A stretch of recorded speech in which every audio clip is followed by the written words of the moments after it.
항상 주님의 행적은 믿음과 연결되어 있습니다. 그분이 왜 가시는가, 또 왜 고치시는가, 왜 일을 행하시는가, 다 믿음에 가는 거예요.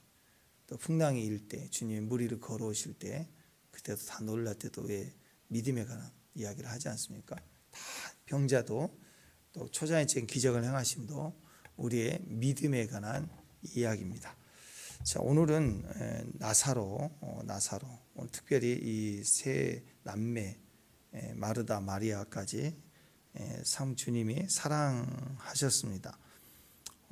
누군가 그 누이들이 예수님께 사람을 보내서 당신의 사랑하는 자가 병들었습니다, 이렇게 친히 전할 만큼 사랑을 입고 사랑을 나누고 하는 그런 관계였음을 우리가 친밀한 관계였음을 알 수 있죠. 또 5절에서 친히 예수께서 본래 마르다와 그 동생과 나사로를 사랑하셨다, 이렇게 얘기를 하고 있습니다.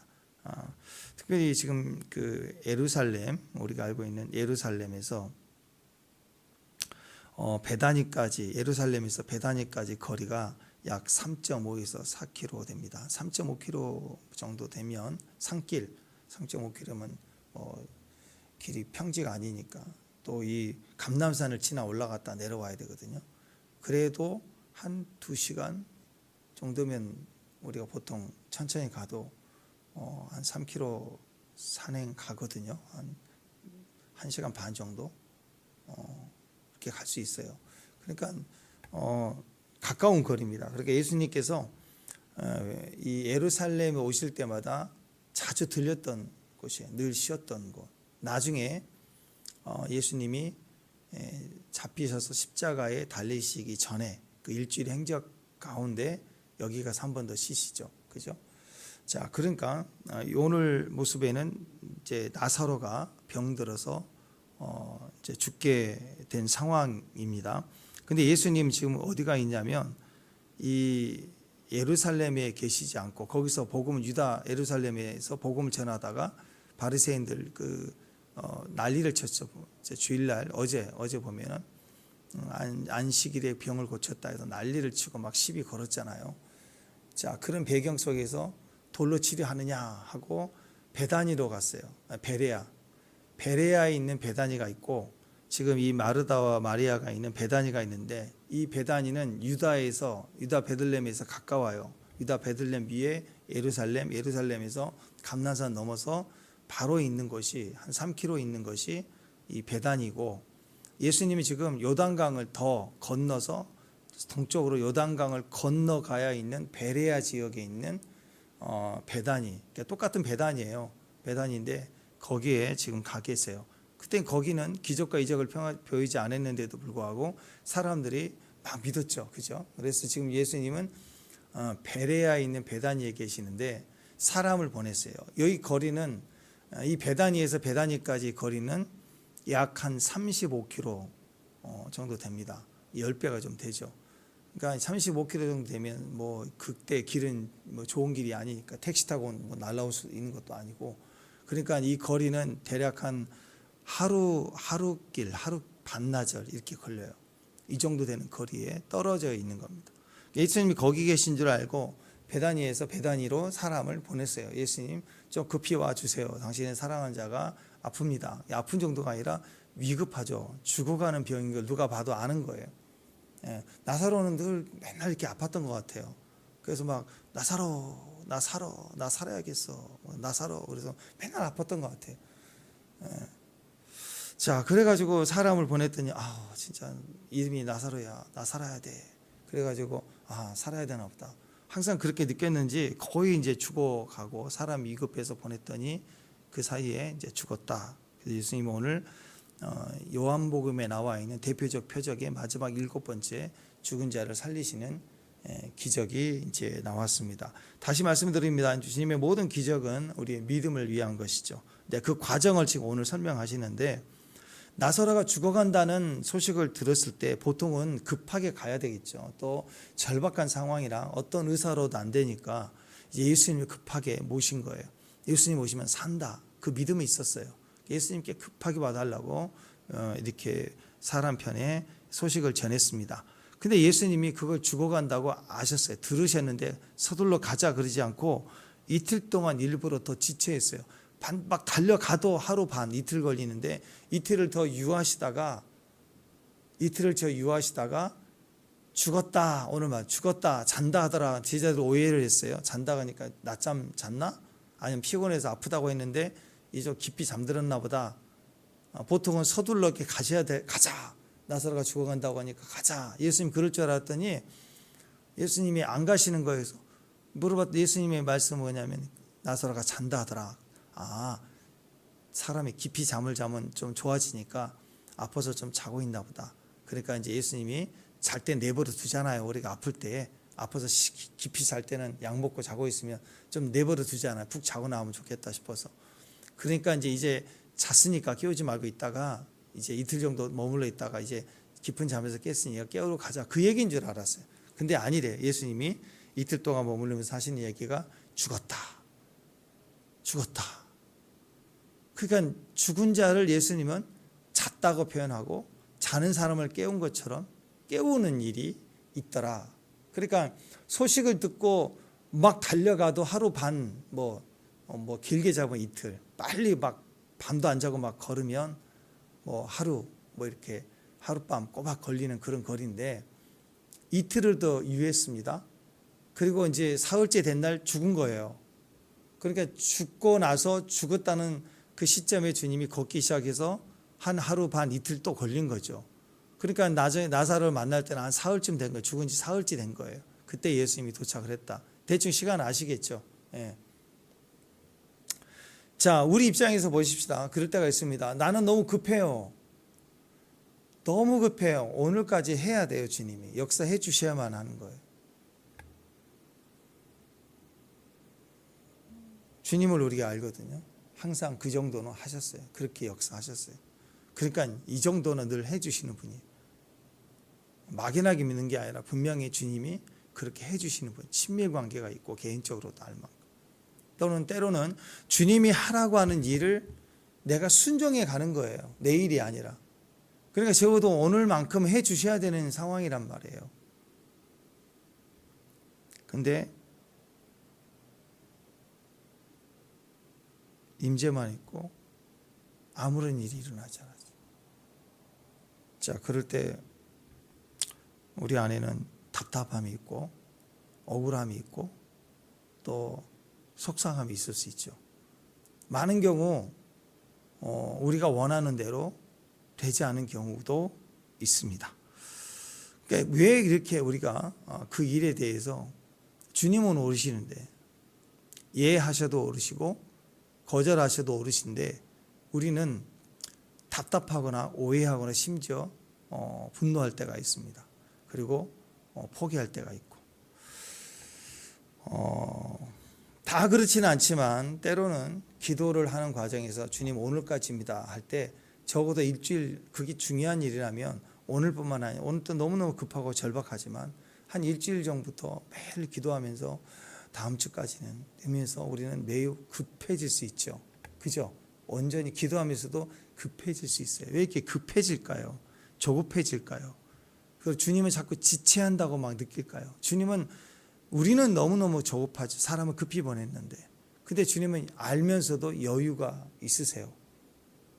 그리고 이제 이후에 내일 또 보면은 찾아오시고 울며 했던 그 모습을 보면 마르다의 말처럼 맞아요. 주님 조금만 더 빨리 오셨으면 하는 아쉬움이 있지 않겠어요? 그러지 않아요? 아멘? 그렇죠. 그럴 때가 있잖아요. 우리 기준이 항상 그렇다는 것입니다. 그러니까 왜 우리가 급해질까 조급해질까 서두르게 될까 주님이 늦는다고 느껴질까 전부 때가 내 때예요. 내가 정한 때이기 때문에 그래요. 내 꼭지점은 오늘 죽기 전까지인 거예요. 내 꼭지점은. 근데 주님은 죽음을 넘어서까지라도 주님은 기준을 가지고 계세요. 오늘 믿음의 포인트는 죽기 전까지 죽어갈 때 그때 오셔서 고쳐주는 게 주님의 포인트가 아니라 그걸 통해서 모든 사람에게 믿음을 주시기 위해서 오시는 게 아니고 주님은 오늘은 죽음 이후에 그것도 죽은 지 하루도 안 돼서 뭐 몇 시간 만에 깨어났다 그러면 그냥 사람들이 부활을 믿지 않는 사람들은 그럴 거 아니에요. 그냥 잠깐 의식불명했다 깬 거 아니냐 이럴 수 있잖아요. 그런데 사흘 정도 되면 부패되잖아요. 장례 완전히 다 끝났을 때잖아요. 그럴 때 일어나는 거고, 그 부활은 예수님의 부활을 상징하기 때문에 또 사흘이 걸려야 되는 거예요. 또 죽은 자도 살리는 전적인 하나님의 능력을 확증받아야 되는 거예요. 그렇기 때문에 주님은 일부러 이틀 동안 일부러 지체하신 거예요. 알면서도. 주님의 믿음의 포인트는 거기 있는 거라고. 거기. 자, 기도를 했지만 내가 설정한 기준을 가지고 있고 그 포인트의 시간대를 내가 가지고 있으면 우리는 조급해집니다.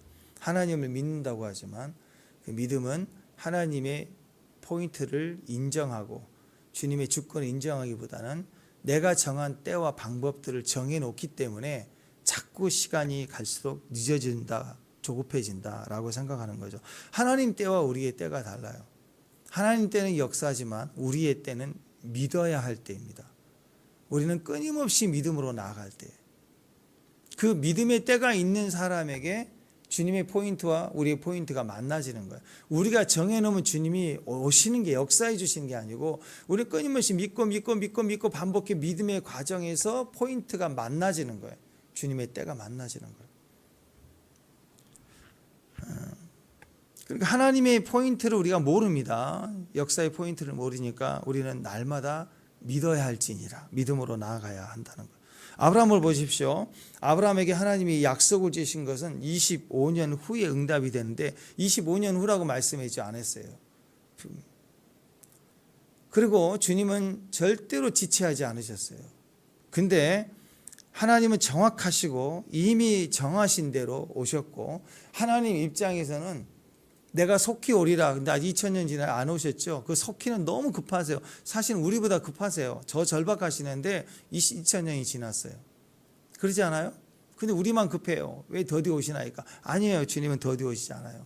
우리 입장에서는 그렇게 주님이 빨리 오셔야 되는데, 하나님 입장에서는 한 영혼이라도 예비된 영혼이 구원받기 차기까지는 아직 더 지체하고 계시는 거예요. 오고 싶으신데 지체하실 수밖에 없는 거예요. 한 영혼이 차기까지는.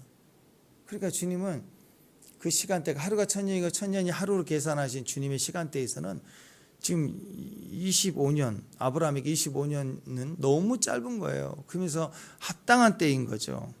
근데 우리가 생각할 때는 25년은 너무 긴 것 같아요. 75세 노인, 76세에 나갔잖아요. 근데 25년이 지날 때까지 지체됐다고 느껴지고, 그리고 할아버지고, 그렇게 생각할 때는 살아도 그렇고 자꾸 늦어지니까 예언을 이루어 드려야 되지 않을까. 그래서 서둘러요. 그래서 이스마엘이 나오잖아요. 이스마엘. 믿으면, 끝까지 믿으면 이삭인데 내가 서두르니까 이스마엘로 바뀌었다고. 그래서 사람들은 항상 자기가 정해놓은 그 시간대와 방법을 가지고 있기 때문에 늦어지면 지체됐다고 생각을 하고, 그 인간적인 방법을 자꾸 쓰려고 해요. 예수님께서 평소에 베다니에 자주 가셨습니다. 한 3km 정도, 2.5에서 3km 정도 되는데, 거기에는 베다니, 마리아, 마르다, 나사로의 집이 있었습니다. 자주 가시는 집이에요. 참으로 편안해 느끼셨던 것 같아요. 늘 거기 갈 때마다 마음 편히 쉬는 곳이었습니다. 가장 친한 친구 같아요. 그 집에 자주 들렀습니다. 베다니는요, 이름의 뜻이 빈민의 집, 가난한 자의 집, 고통의 집, 공궁하다라는 뜻을 가진 집, 그런 뜻입니다. 뭐 기도의 집 그런 거 아니에요. 너무 강팍하고 소외되고 어렵고 힘든데, 거기에는 그 외적인 그렇게 좋은 지역은 아닌데 그 지역에 뭐가 있냐, 그 집이 베다니에 있는 이 마리아의 집은 갈급함이 있어요. 주님으로 그 사랑한다는 단어를 썼잖아요. 그 사랑한다는 뜻이 친밀감입니다. 친밀감. 근데 왜냐하면 이 친밀감이 이 사랑하셨다. 자, 5절 한번 보실까요? 5절. 자, 5절 한번 읽으세요. 5절 시작. 그 동생 나사로를 사랑하셨다. 이 사랑이란 단어가 원어로 보면 아가페예요. 아가페. 사랑은 사랑인데 어떤 아가페? 아니 어떤 사랑? 아가페. 아가페는 신적 사랑입니다. 신의 사랑. 그러니까 이 세 남매와 예수님이 서로 사랑했어요. 어떤 사랑? 고린도전서 13장에 있는 사랑이에요. 사랑은 언제나 오래 참고. 그건 인간적 사랑이 아닙니다. 불쌍히 여기는 사랑 아니에요. 친구의 사랑이 아닙니다. 부모 자식 사랑이 아닙니다. 에로스의 사랑이 아닙니다. 연인과의 사랑도 아니에요. 어떤 사랑이에요? 신적 사랑이에요. 그러니까 예수님이 성부 하나님 아버지를 사랑하는 사랑을 이 땅에서 누구와 나눴냐면 이 세 남매와 같이 있을 때 이 사랑을 나눴단 말이에요. 그런 관계로 친밀했다라는 거예요. 매일 밤 주님이 기도하러 감람산에 올라가셨던 모습과 같아요. 여기를 또 가셨어요. 신기하게 감람산을 건너가야 되거든요. 감람산 정산의 겟세마네, 그 감람산을 건너서 반대편 쪽으로 내려가요. 바닥 이제 하산하면 그쪽으로 넘어가면 예루살렘 쪽 반대편으로 내려가면 거기에 베다니가 있거든요. 그러니까 항상 예수님은 거기 가서 쉼을 얻었어요. 어떤 쉼을 얻었어요? 아버지의 품을 느끼는 것 같은 품을 그 집에서. 저는 진짜 기도의 집은 그런 거 아닌가 싶어요. 기도의 집. 베다니. 그러니까 기도의 집이란 단어보다 베다니. 그게 참 좋은 것 같아요. 베다니. 거기는 쉼이 있는 곳. 베다니란 뜻은 궁핍함입니다. 거기는 고통에 있어요.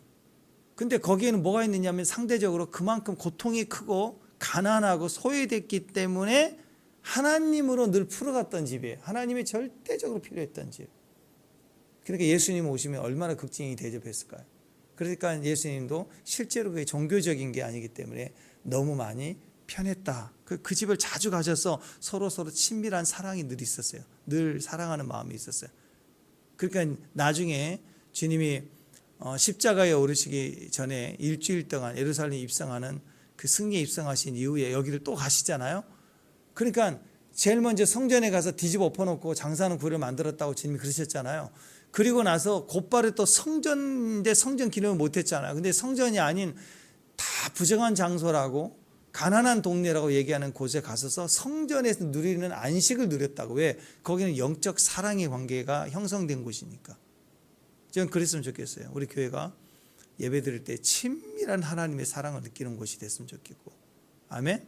동시에 각 가정들이 우리가 얘기하는 교회의 모습은 십자가 내건 교회 건물은 아닌데 각 가정에서 베다니 같은 지성소와 같은 임재가 항상 느낄 수 있는 동일한 영성을 가진 장소, 베다니 같은 거. 베다니. 참 이름도 좋아요. 베다니. 주님은 늘 얘기하실 때 이렇게 했잖아요. 인자는 머리 둘 곳이 없다 그랬죠. 근데 이 베다니는 머리 둘 곳이 있어요. 베개가 있으니까. 베개를 베다니. 그래서 베다니야. 베개를 베다니. 그래서 집에 베개가 있는 곳, 예수님의 베개가 있는 곳. 여러분 베개 있는 곳 어디예요? 밖에서 막 지치고 피곤할 때 나 베개가 있는 곳에 가서 눕고 싶잖아. 안 그래요? 집에 와도 거실에 눕는 거 너무 지칠 때는 거실에 들어오자마자 그냥 탁 집 놔두고 소파에 팍 누울 수도 있지만 진짜 쉬고 싶을 때는 샤워 딱 하고 베개에서 베개 베는 거, 베다니가 있는 곳이 아니에요. 예수님도 그런 것 같아요. 머리 둘 곳이 없다 그랬는데 유일하게 마음 편히 계셨던 곳, 베개를 베다니.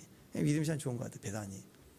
예수님의 마음에서 이 땅에서 성전보다도 이 헤롯의 성전보다 주님의 마음이 늘 쉼이 있고 그 쉼이 있는 곳이 어디였느냐? 베다니였다라는 거예요. 마음 편한 장소. 겉으로는 가난하고 고통이 있고 궁핍하고 그런데 친밀함이 있는, 사랑이 있는, 친밀함이 있는, 사랑이 있는, 피곤해도 지칠 때 마음이 위로가 있는 곳, 바로 이곳이었다라는 것입니다. 아마 주님도 가정을 느낄 수 있는, 예수님의 친동생들도 다 친척들도 예수님을 데려가려고 그랬잖아요. 미쳤다 하더라. 사람들이 막 욕하니까 미쳤다 하더라. 그래서 데려가려고 그랬잖아요. 그런데 육신의 가족이 아니라 진짜 육신의 친구 같은데, 피를 나눈 형제는 아닌데 가족 같은 느낌이 있었던 것 같아요. 가정에서 누리고 싶은 베개가 있는 곳이 아닌가, 그런 생각이 듭니다. 이런 곳에, 아가페의 사랑을 누리는 이곳에, 이 친밀한 관계 속에 예수님이 이 세 남매와 영적으로 친밀한 관계였다고 하는 게 사랑인데, 그 사랑을 입고 나눌 수 있는 친밀한 관계가 바로 이 아가페 사랑에 나눠져 있는 곳, 성전에 있는 곳이 바로 이 베다니 나사로의 집이었다. 영적인 축복을 가진 곳이죠. 예. 결국 보면 영적 축복을 가진 관계 속에서 기적이 일어나요. 모든 영적 거장들, 많은 영적인 국제적인 사람들이, 영적인 하나님의 놀라운 기적을 본 사람들이 얘기하는 게, 기적을 위해서 간절해 가지고 뭐 이렇게 뭐 금식을 하고 뭐 기도 연습과 훈련을 해야 되고 그런 거 아니에요. 그들의 특징은 항상 갈급함이었어요. 주님의 사랑을 입는 거예요. 거기에 기적이 일어나요. 사랑하고 사랑의 친밀함 속에 들어가니까 기적이 있는 것이지, 기적만을 목적을 두고 막 이렇게 하니까 능력이 나타나다, 그건 아니라고. 잠언 8장 17절에 보면 나를 사랑하는 자들이 나의 사랑을 입으며 나를 간절히 찾는 자가 나를 만나리라 그랬습니다. 간절함이 중요하다는 거죠. 저는 그런 관계가 됐으면 좋겠어요. 여러분의 피를 나눈 여러분의 자녀들, 가족들도 가족이니까 사랑하는 거 말고 그 가족 관계를 뛰어넘어 아가페의 사랑까지 가야 돼요. 내 자식인데 친밀한 영적 사랑의 관계로 사랑하는 관계까지 가요. 영적 동역자, 피를 나누지 않는 형제 자매 가운데서도 친밀한 사랑과 또 베개 신앙이 있는 것처럼 그런 관계로 가는 것이 축복이라고 생각합니다. 자, 이런 관계에서 예수님이 당신이 사랑하시는 나사로가 아픕니다. 죽어갑니다.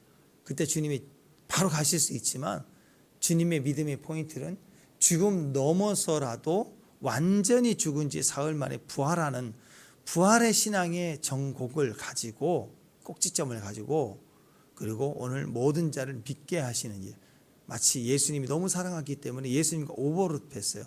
이 나사로 사건이 예수님 사건을 예표하고 있잖아요. 부활의 신앙을 지금 드러내고 싶으신 거 아니에요? 포인트를 거기다 두고 주님은 지금 기다리고 있는 거예요. 지체하신 게 아니고. 우리 믿음의 포인트가 그래요. 여러분, 인도에서 바르시안 어떤 선교사님이 얘기를 했습니다. 그 간증을 제가 들은 적이 있는데, 서양 선교사님인데요, 인도에 가서 선교를 했어요. 선교를 해가지고 다 이 힌두를 믿기 때문에 종교심이 열심히 강한데 다 안 믿어요. 안 믿는데 유일하게 아들이 어떤 청년이 하나 믿게 됐어요. 선교사님을 따라서. 근데 그 어머니까지 다 믿게 됐는데 그 어머니가 죽게 생긴 거예요. 비슷합니다. 그래서 교통시설이 별로 안 좋으니까 급하게 연락을 받고 갔는데, 이 아들이 선교사님을 와서 기도해 달라고 부탁을 해서 갔더니 임종 직전인 거예요. 이 선교사님, 서양 선교사님은 한 번도 아픈 사람을 위해서 기도해 본 적이 없는 분이에요. 그러니까 처음 기도하는 거예요. 근데 이러면 빨리 병원에 가야지. 근데 와서 보니까 인도의 사건이 이제 상황이 열악하잖아요. 병원이 어디가 있고, 이 어렵게 사는 사람 병원에 갈 시간도 없고 상황도 안 되고, 그러니까 이 청년은 선교사님 와서 기도해 주기만은 절대적으로 믿었던 거예요. 그래서 선교사님 와서 한 번도 기도를 해본 적이 없어, 아픈 사람에 의해서. 그럼 어떻게 해요? 상황이 이러니. 그래서 이제 어쩔 수 없이 기도를 할 수밖에 없는 상황이고, 그래서 서놓고 임종 직전인데 막 기도를 했대요. 온 마음을 다해서. 살았을까요? 죽었을까요? 기도 끝나자마자 바로 죽었어요. 너무 실망이 된 거예요. 미안하고. 자기는 그걸 믿지는 않아요. 그래서 어떻게 할 수 없이 장례를 치워야지. 그래서 이 청년, 유일하게 믿은 청년이 실족해서 교회 안 나올 줄 알았어요. 그리고 장례를 치렀어요. 자기도 실망했고. 근데 장례 치를 때 온 마을이, 옛날 우리 친척처럼 그 마을이 다 힌두를 믿기 때문에 다 비난하고 안 좋아했는데, 장례 치르는 과정을 보면서요 충격을 받은 거예요. 자기들의 장례는 두렵고 무섭고 모르는 곳으로 끌려가고 막 그런 종교적 열심으로만 장례를 치렀는데, 장례를 치르는데 기쁨이 오고요, 믿어지더라고요. 선교사님 스스로가 믿어지더라는 거예요. 천국의 소망이 생기고, 소망을 얘기하고 소망을 설교하고 사람들이 와서 그렇게 찬양해주고 하는 것을 보면서 장례를 치르는 과정에서 그 가까이 지켜보던 친척들과 이 주변 사람들이 충격을 받고 자기는 태어나서 이렇게 장례를 치르면서 이렇게 소망을 가져본 적이 없다고. 그리고 마을 사람들이 그 다음 주부터 교회 나오기 시작해서 뒤집어진 거예요. 그러니까 우리는 잘 몰라요. 포인트가 어떻게 될지 모른다고. 어느 포인트에 뭐가 중점인지는 모르는 거예요. 하나님이 어떻게 역사하실지는 모르는 거예요. 예수님 십자가에 죽으심으로 수많은 영혼들을 인류를 구원해내신 것처럼 때로는 누군가는 나을 수도 있지, 나아서 영광일 수도 있지만 죽어서 영광이 되고 쓰임받을 수도 있다는 거예요. 우리는 잘 몰라요.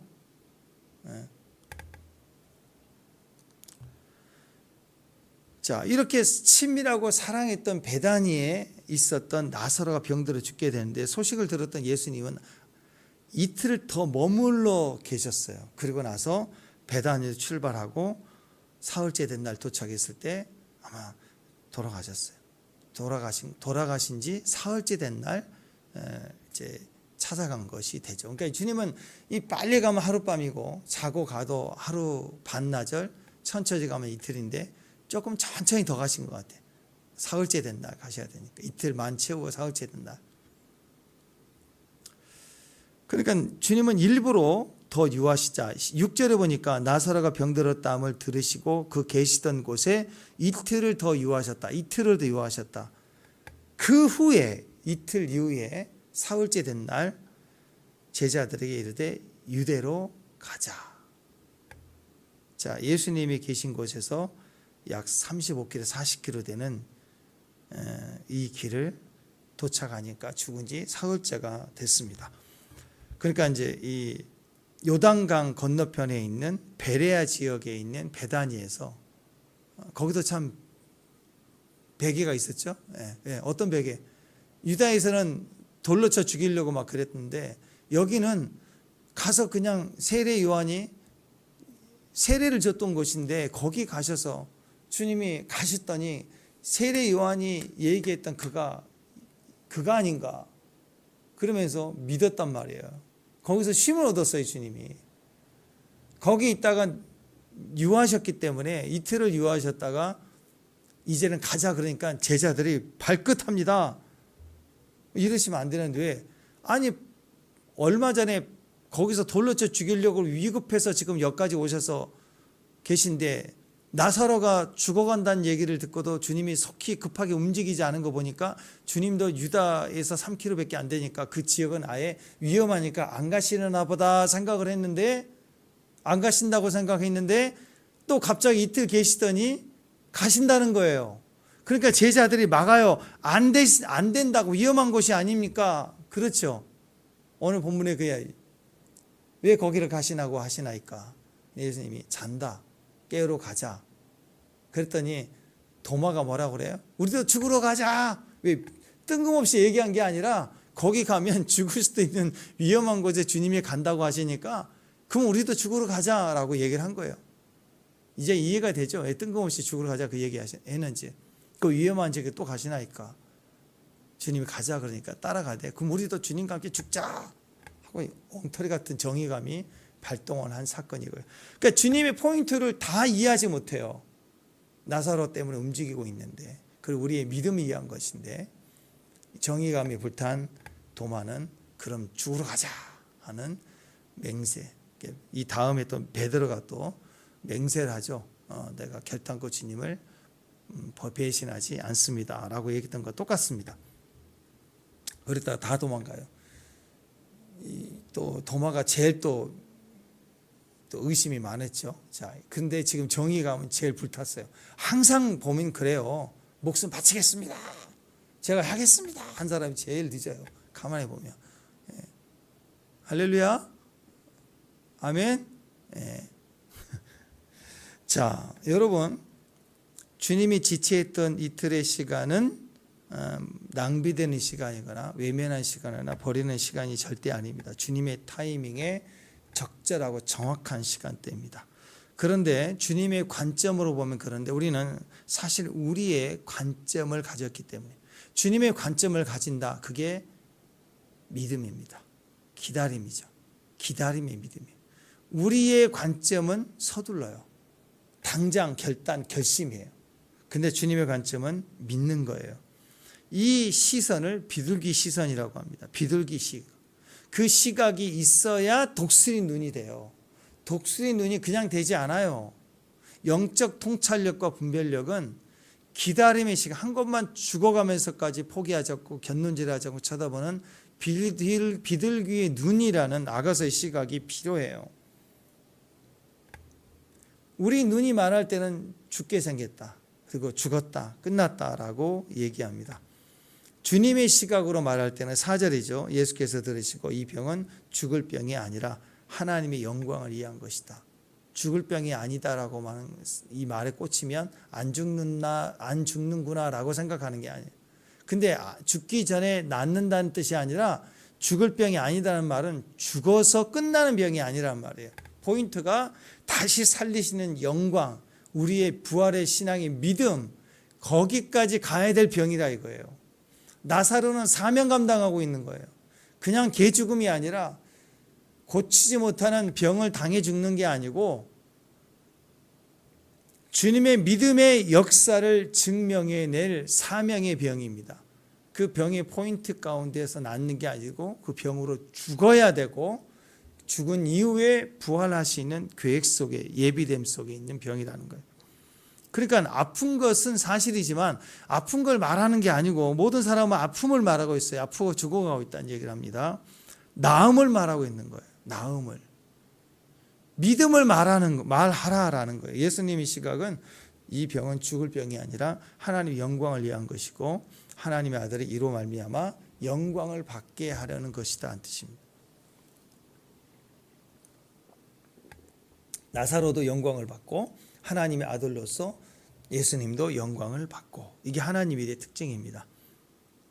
그래서 여러 사람이 다 영광을 받아요. 하나님이 영광을 받고 예수님도 영광을 받고 그 일에 순종해낸 그 사람도 영광을 보고, 그리고 모든 자에게 이 소식을 듣는 자가 다 같이 영광을 입는 거, 그거입니다. 결국 우리 신앙 때문이겠죠. 에스겔서 골짜기 37장에 보면 나오죠. 마른 마른 뼈들이 있었지만 내 관점의 마른 뼈는 그냥 해골이 해골. 절대 소망이 없는 것이죠. 소망이 해골을 보면 소망이 없습니다. 그런데 주님이 묻죠. 인자야, 이 뼈들이 능히 살겠느냐? 안 되죠. 그러니까 어떻게 대답해요? 저는 모릅니다. 선지자는 그 정도 돼요. 자기 뜻대로 눈에 보이는 대로 말하지 않아요. 그렇지만 주님 어떤 계획을 갖고 있는지 모르죠. 주님 말씀하시면 믿습니다예요. 그러니까 선지자는 자기 눈에 보이는 걸 믿지 않는 거예요. 그러니까 눈에 보이면 소망이 없지만 소망이 없나이다, 그게 아니라 저는 모릅니다. 주님이 아십니다. 그렇게 얘기하는 게 맞는 거예요. 우리 생각에는 소망이 없을 때 주님은 아시지요. 주님은 의로우시죠. 주님은 참되십니다. 그게 우리 고백이라고. 눈에 있는 걸 또박또박 전 원까지 계산해내면서 주님 실망했다고 얘기하고, 그게 아니라는 거예요. 철저히 주님의 관점으로 볼 수 있어야 된다고. 주님이 말씀하지 않으면 주님은 아십니다. 주님이 말씀하시면 주의 말씀하신 대로 됩니다. 그게 선지자죠. 내 생각을 절대 넣지 않아요. 주님 우리 생각을 물어봐도 인자의 이 뼈들은 능히 살겠느냐 물어봤잖아요. 근데 내 생각 말하지 않아요. 몰라요. 말씀하신 것이 있으면 예, 그렇습니다. 말씀하신 거 없으면 주님은 아시죠. 아멘. 눈에 보이는 걸 말하지 않는 거예요. 나 머리 아파 죽으려고 그래요. 나 머리 아픕니다. 그 말 안 해요. 성경은 끊임없이 우리에게 질병에 대한 얘기를 하셨어요. 제가 채찍에 맞음으로 나았다. 우리 그걸 주구장창 그것만 얘기하는 거예요. 머리가 아파도 그거. 옛날에 우리 군대 가서 훈련 받을 때 그래요. 훈련 받을 때 막 머리가 아프고 막 다 배가 아프고 감기 걸리고, 그래서 약은 주거든요. 가면은 검은 약하고 하얀 약하고 핑크색하고 개수만 틀리지 와서 동기들하고 펼쳐보니까 다 약이 똑같아. 다 주더라고. 머리 아파요. 그러면 이거 먹어. 똑같아. 근데 너무 웃겨가지고 그거 먹고 그랬는데 모르겠어. 설탕인지 뭐 진짜 약인지 모르지만 다 똑같은 거 받았어요. 우리는. 하여튼 개수만 좀 아프다니까 2군데 아프면 3개 주고 뭐 덜 아프면 하나 주고 그러던데. 아니 그때도 그랬는데 다 살더라고. 그래도 성경은요 기승전 말씀이에요. 모든 게 나음을 입었도다. 저가 채찍에 맞아버려 나음을 입었도다. 아픈 걸 말하지 않고 끊임없이 이미 말씀한 것만을 말하는 거예요. 계속 나올 줄 믿습니다. 할렐루야. 예.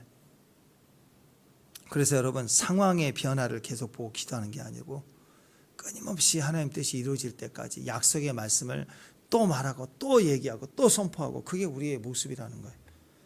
어떤 일이 지체가 되고 늦어진다 할지라도, 심지어 죽어서 끝났다 할지라도 한 30일 동안 기도했다고, 30일 동안 기도했는데 이게 작정인데 왜 이렇게 됩니까? 가 아니라 30일 동안 날마다 기도하면서 내가 의지하고 믿음으로 나왔다는 게 복 아니에요? 내가 세상으로 보러 가지 않고 30일 동안 내가 기도하면서 달려온 것이 믿음을 보인 게 축복 아니에요? 역사는 두 번째고, 안 그래요? 그럼 그것이 우리에게 소중한 거예요. 그 믿음으로 끝까지 가라는 거예요. 그 가속도로, 30일 동안 기도했던 가속도로 30일째 응답이 안 되고 실망되는 일이 있어도 그 고통의 시간을, 서운한 시간이, 인간적으로 늦었다고 생각했던 시간들을 그 기다림 속에 있었던 30일 동안의 믿음의 가속도로 통과해 버려야 된다고.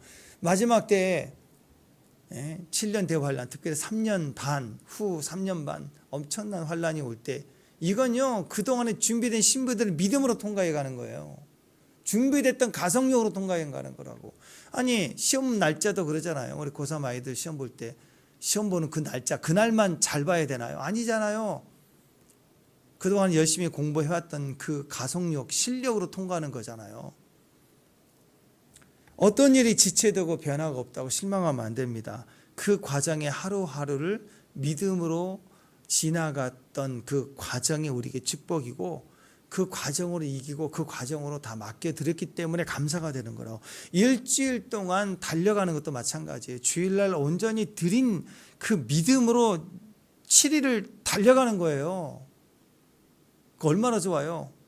일주일을 예배에 하루를 견딘다. 그것도 감사한데, 하나님은 일주일 시작 첫날 주일 온전히 드리면 나머지 6일을 그냥 지나가게 책임지게 해주시는 거예요. 하나님이 다 누리게 하시는 거라고. 주님이 일하시고 6일째 우리를 만나 주셨고 힘을 얻었기 때문에, 6일까지 일하시고 7일째 우리를 만나 주셨기 때문에 그 만남 속에서 우리는 나머지 6일을 다 이겨내는 거라고. 주님이 십자가에서 흘리신 피 때문에 우리가 주님을 믿으면 영생토록 흘리는 보혈의 능력을 누리게 하신 거라고. 그러니까 먼저 주님이 필요한 거예요. 주님과 함께 했던 30일 동안이라고 하면 그 시간이, 날마다 주님과 함께 있는 시간이 복이라고요. 복. 십자가에 흘리신 그분의 피 한 방울이 우리 영원한 영생이잖아요. 주님과 30일 동안 동행했던 기도의 관계가 축복이지, 그 30일째 응답이 안 됐네 됐네는 아무것도 아닌 거예요. 주님은 얼마든지 죽음 이후에도 주님은 다시 살리시고 또 기적을 일으키신 분이시기 때문에 그렇습니다. 그러니까 내가 옳은 것 가지고 끝까지 버티면 안 돼요. 주님의 마음으로 보셔야 됩니다. 모든 일이 그렇습니다. 내가 깨지고 변화되는 것이에요. 모든 게. 그 믿음의 성장이에요. 믿음이 성숙한 사람의 특징은 시각이 달라요. 포인트가 달라요. 주님의 포인트가 완전히 다르잖아요. 제자들도 그렇고 심지어 마르다도 그렇고 아마 나사로도 몰랐을 거예요. 근데 이 시각의 변화를 누가 제일 먼저 경험했을까? 저는 나사로가 제일 먼저 변화됐다고 생각해요. 다 나사로가 죽었을 때 다 실망하고 그때서 주님이 왔을 때 마르다도 울면서, 예수님도 울면서 위로하잖아요. 제자들도 다 마찬가지고, 도마 같은 사람 엉터리 같은 얘기예요. 지금 나사로 살리러 가겠다니 제자들은 다 잔다고 죽었다고 생각하니까, 죽었다고 가르쳐 주시니까 우리도 죽으러 가자. 자기를 두렵게 하는 유다 사람들 돌들만 생각했지 이걸 생각 안 했던 거예요. 근데 다 실망하고 주님의 관점을 몰랐는데, 죽은 나사로는 죽어서 어디 갔을까요? 주님 만났겠죠. 성부 하나님 영광을, 영적 세계를 받겠죠. 사흘 동안이니. 분명히 성경에 안 나왔지만 나사로에게 그랬을 거예요. 이제 내 아들 주님이, 예수가 부르니 너 갔다 와라 하고 다시 돌려보냈을 것 같아요. 그래서 돌아왔어. 그리고 모든 사람은 나사로의 부활을 보게 됐을 거고. 자, 여러분 그렇습니다. 우리에게 지체해야 하는 게 아니라 나에게 기회를 주시는 때임을 믿어야 됩니다. 나사로만이 아니라 마르다, 마리아까지 심지어 예수님의 제자들까지 온통 이 영적인 성장과 믿음, 영적 믿음의 시각을 바뀌어지는 기적의 하나님, 죽은 자도 살리는 것이라고 얘기를 하죠. 오늘 말씀의 메시지가 이거예요. 9절 10절 보면 세상이 빛으로 실족지 않게 하고, 그렇죠, 낮이 12시간이 정오 대낮 시간 아닙니까? 사람의 낮에 다녀야 된다 이거. 낮에 다녀라, 밤에 다니지 말라. 정상적으로 밤에는 자는 자 시간이고 낮에 속한 자들은 낮에 일해야 돼요.